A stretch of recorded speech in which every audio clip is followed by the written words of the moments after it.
You know that highly specific sheer panic when your smartphone suddenly drops to like 1% battery. Oh, yeah. The dreaded red icon. Right. The icon turns red, and suddenly you are frantically scanning the room. Totally. You're practically, knocking things over, checking behind the couch for a charger. I mean, you are completely desperate to plug into a wall before the screen goes black, and you are just entirely cut off from the world. Well, it's a purely modern survival instinct. Your Mm. brain genuinely registers it as a crisis. It really does feel like a crisis. Because it is, to your nervous system. There's this total dependency on finding an external power source right this second, just to keep functioning. Right. But if we step back and look at our daily routines, I mean, if we really pay attention, we treat our own minds, our own moods, the exact same way. We do, yeah. We walk around with this terrible internal battery, constantly scrambling to plug ourselves into something outside of us. We need a notification or a compliment from a boss, maybe a perfectly curated online purchase, some kind of external jolt, just to keep our baseline level of happiness alive. And that frantic search for a charge is exactly why we are all walking around feeling so profoundly drained all the time. Yeah, the irony of it. Right, because we think we're fixing the exhaustion by plugging in, but the act of constantly seeking that charge is, well, it's what's actually depleting us. Which brings us to the actual blueprint for why this happens, and more importantly, how to stop it. Welcome to today's deep dive. We are exploring a daily reflection text today based on ancient wisdom, specifically Chapter 5, verses 21 and 22 of the Bhagavad Gita. And if that sounds like some dusty history lesson to you, it really isn't. No, not at all. This text maps so perfectly onto our hyper-stimulated, constantly scrolling, notification-addicted lives that it reads like, a direct diagnosis of the modern dopamine loop. It really does, because, the human nervous system hasn't fundamentally changed in thousands of years. Right. We just built faster, much more efficient machines to deliver the exact same external stimuli that these ancient texts were warning us about. So let's get right into the diagnosis part of this. The text starts with verse 5.21, and the translation essentially says that someone whose mind remains unattached to external sensory stimuli finds a deep internal joy. Exactly. It goes on to say that by uniting with the divine or the ultimate reality, they experience an imperishable, endless happiness. The crucial mechanism to look at there is in the original Sanskrit. The term used is bayasparsha. Bayasparsha. Right. Literally translated, it means external contact. Okay. And the text is pointing out a foundational flaw in how we operate day to day. We live in this state of perpetual seeking.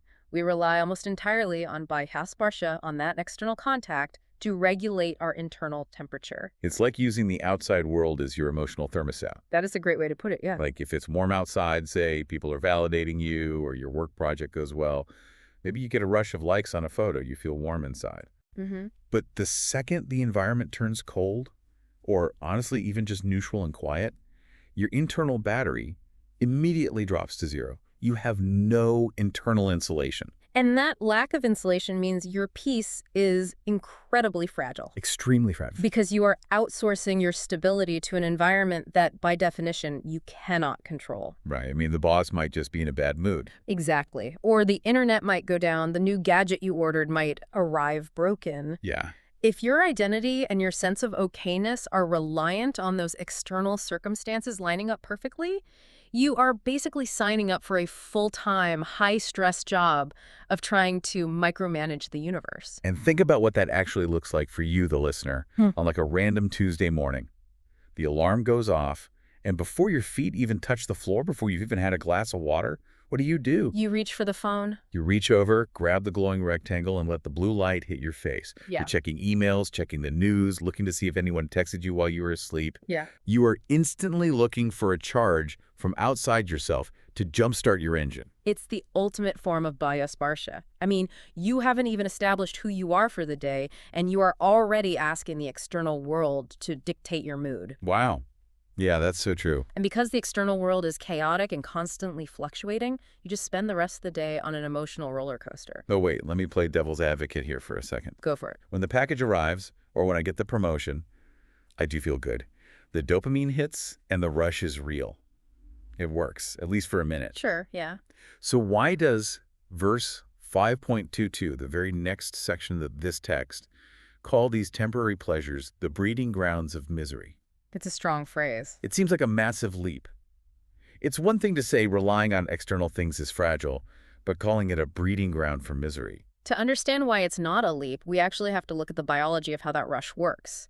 Because what's fascinating is that this ancient text is essentially describing modern neurochemistry. Okay, break that down for us. So the verse uses the term dukkha. Dukkha means suffering or misery. Right. And yonaya means the womb or the source or the breeding ground. So it's saying the misery is literally birthed from the temporary pleasure. But how so? Because when I'm eating a great meal or, zoning out with a fun video on my phone, I'm not miserable. I'm comfortable. You're comfortable in the exact moment the stimulus is peaking? Yes. Okay. But let's look at the mechanism of dopamine, which is the chemical driving this entire loop we're in. Yeah. We often think of dopamine as the reward molecule, right? Like the thing that makes us feel satisfied. Yeah. That's how everyone talks about it, the dopamine hit. Right. But neuroscientists now understand dopamine is actually the molecule of seeking. Wait, really? Yes, it's about anticipation. It's the drive to go get the thing, not the joy of actually having it once you get it. Oh, wow. That makes so much sense. That's why scrolling through a feed for an hour doesn't actually leave you feeling full or satisfied. Got it all. You're just pulling the lever on a slot machine over and over again.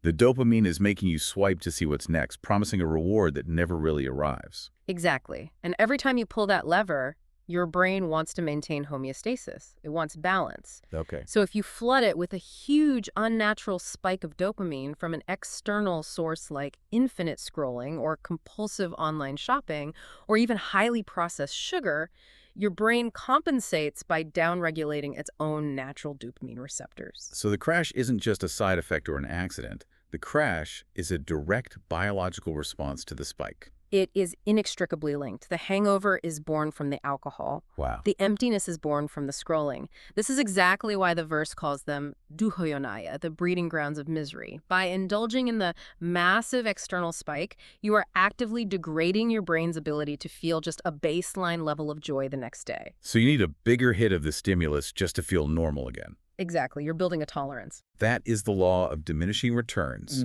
playing out in our own nervous systems.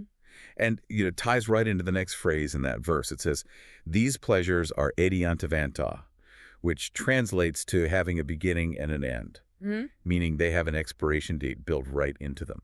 Which is the fundamental tragedy of attaching your identity to them. When a thrill has a built-in ending, what happens the moment you acquire it? The anxiety of losing it begins immediately. Exactly. Think about buying a brand new car. The first day you drive it off the lot, the thrill is at its absolute peak. You love it. Best day ever. Right. But the very next day, you park it at the grocery store, and you're terrified someone is going to ding the door with a shopping cart. Yep. The object of your pleasure has instantly become a source of anxiety. And eventually it just becomes the car you drive to work. The thrill fades entirely. That's a hunk of metal. Right. And if you expected that car to provide lasting internal peace, you are left completely empty-handed when the novelty wears off. The pleasure had a beginning, and it had an end. So, does the text expect us to just reject the world? I mean, if I'm trying to avoid this dopamine treadmill, am I supposed to just sit in a dark room, never eat a good meal, never buy anything, and just be completely joyless? No, not at all. Because honestly, asceticism sounds just as miserable to me as the dopamine loop. The text doesn't advocate for misery at all. It advocates for clarity. It mentions this concept of the Buddha, the wise person. The wise person, okay. Yeah.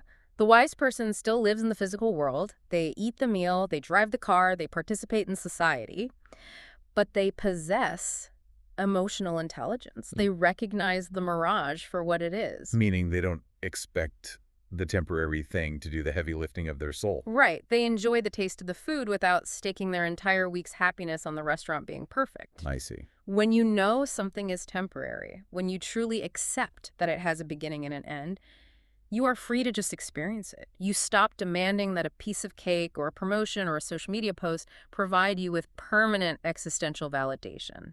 Okay, I see the trap now. I see how outsourcing to the external world drains the battery. And I definitely see the neurochemical treadmill we get put on when we chase those temporary highs. It's exhausting. It is. The diagnosis is incredibly sharp. But how do we actually stop doing it? Because the urge to reach for the phone when I'm bored in line at the grocery store, it's basically a reflex at this point. Oh, absolutely. What is the exit strategy here? The exit strategy provided in the text revolves around the concept of Brahma Yoga. Now, the literal translation usually refers to uniting with the divine through specific spiritual practices. Okay. But looking closely at the practical application in the source material, it's about shifting your locus of control. It mentions the detached execution of duty. Detached execution of duty. I mean, that sounds a bit clinical. I know, it sounds a little cold, but it's actually profoundly liberating. Think of it like a professional athlete. Let's say a tennis player is in a high-stakes match. It's Wimbledon or something. Right, Wimbledon. The external world, the crowd screaming, the fear of losing the trophy, the scoreboard, that's all bahya-sparsha. It's external contact. Okay. If the player is obsessively staring at the scoreboard while the ball is flying at them, they're going to miss the shot. Because their attention is completely hijacked by the external outcome, which they can't even control in that split second anyway. Right. The detached execution of duty means bringing all of your focus, all of your identity to the mechanics of the swing. Oh, interesting. The grip on the racket, the stance, the breath, those are internal. You can control the swing. You execute the duty hitting the ball to the absolute best of your ability, but you detach your fundamental self-worth from the number on the scoreboard. So you play the game, but you aren't destroyed by the game. Beautifully put. You're building an internal anchor. Instead of letting the chaotic river of external stimuli throw your boat all over the place, you drop the anchor deep inside your own awareness, where the water is actually still. And that stillness isn't just a metaphor. It's a physiological state you can actually cultivate. Really? Yeah. When you pull your attention away from the constant external scanning, you stop firing those panic signals in your brain. You allow your nervous system to regulate itself, to charge its own battery without needing an outlet. And the daily reflection text we are looking at gives a very specific, actionable way to start practicing this today. It does. It calls it the core reflection. And it isn't, a 3-hour meditation retreat in the woods. It is aggressively practical. Here is what it asks you to do. The next time your mind seeks a quick external fix to relieve stress or boredom, you do not act on it immediately. You pause for 1 single minute. 60 seconds. Just 60 seconds. The urge hits. You feel that itch to grab your phone just to avoid a quiet moment, or you feel a sudden impulse to buy something you don't need because you had a stressful meeting. We've all been there. Right. You notice the urge, but instead of automatically obeying it, you pause. You breathe deeply. You look inward and anchor yourself before you respond to the world. And what is happening in those 60 seconds is actually profound. You are inserting a wedge between the stimulus and the response. Yeah. In a state of chronic exhaustion, our lives are just stimulus, response. Phone buzzes, we grab it, feel stressed, eat sugar. It's entirely automatic. We're just highly trained lab rats pushing the lever for a pellet. We really are. But when you take that 1-minute pause, you break the circuit, you step off the treadmill of bahya-sparsha. Okay. You aren't suppressing the craving, you are just watching it. You feel the urge peak, and then if you just breathe and wait, you usually feel the urgency begin to fade. Because you're proving to your own brain that the craving is not a life or death emergency. Yes, exactly. You're showing your nervous system like, hey, I see the mirage, I feel the pull, but I can just stand here for a minute and I'm actually perfectly fine. And that realization that you are perfectly fine without the external hit, that is a glimpse of the imperishable happiness the first verse is talking about. It's not a massive euphoric dopamine rush. It's the quiet, steady joy of self-sufficiency. It's the relief of realizing your internal battery can hold its own charge. It fundamentally changes your relationship with your own time and your own anxiety. You stop treating every quiet moment as a void that needs to be frantically filled with external noise. You start recognizing the fragility of outsourcing your peace to a world that never stops moving. And you start seeing the hidden cost of those temporary highs. You recognize that the very things you're using to cure your stress were actually the breeding grounds for more stress. Yeah, the dukkhayanaya. Right. You stop expecting the things that have a beginning and an end to provide you with something permanent. It's taking the wisdom of the Buddha, the wise person, and applying it directly to the modern digital age. It is. We can still engage with the world, we can still enjoy our lives, but we aren't held hostage by the constant need for an external charge. We pull the anchor up from the chaotic river, and we drop it into our own internal stillness. It is a radical shift from constantly consuming the world to try and feel whole, to interacting with the world from a place that is already stable. So true. And if we look purely at the logical progression of this ancient text, there is a lingering thought that really frames the stakes of this whole discussion. Let's hear it. The text warns us that these temporary sensory pleasures don't just fade, they actively carve out an emptiness that demands an even bigger stimulus next time. The escalating dosage of our distractions. Exactly. So as you go about the rest of your day, when you inevitably feel that familiar, reflexive urge to reach for your phone to cure a moment of boredom, or to seek out some quick external comfort to numb a tiny bit of stress, ask yourself this. Okay. Are you actually satisfying a genuine need in that moment? Or are you just increasing the size of the stimulus you will require to feel okay tomorrow? That is a phenomenal question to carry with us. Because if we aren't careful, we aren't just plugging into a charger. We are actively degrading our internal battery's capacity to hold a charge at all. Take that 1-minute pause today. Build that internal insulation, protect your battery, and we will catch you on the next deep dive.